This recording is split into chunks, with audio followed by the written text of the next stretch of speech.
My name is Chris Nunnally, and I'm certainly very excited and flattered that my script, In the Hollow of the Human Heart, has been chosen as a finalist in the International Screenwriting Competition. Also, a thank you to ISC for even being there, so supportive of the industry. The story of a young girl in the South in the 70s whose parents disappear had been on my mind for quite some years before making it onto paper. But in many ways, this has led me back to my roots. Not only because it takes place in the South, which is where I grew up, but also the writing of it brought me back into touch with my love for cinema.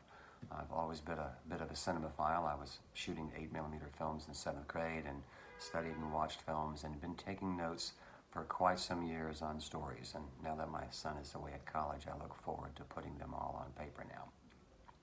As to what makes a film great, I am sure that everyone would love to have an answer to that question, or what makes a script great.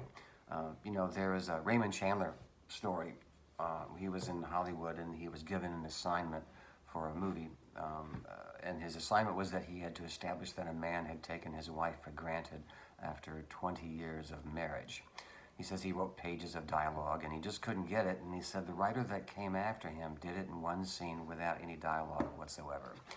Is the man wearing his hat with his wife get onto an elevator.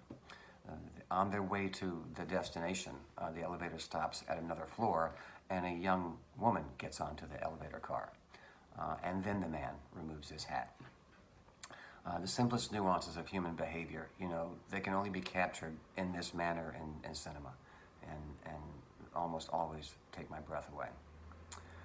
Anyway, thank you again to ISC for holding the competition, and I hope that everyone is safe and that you enjoy your evening.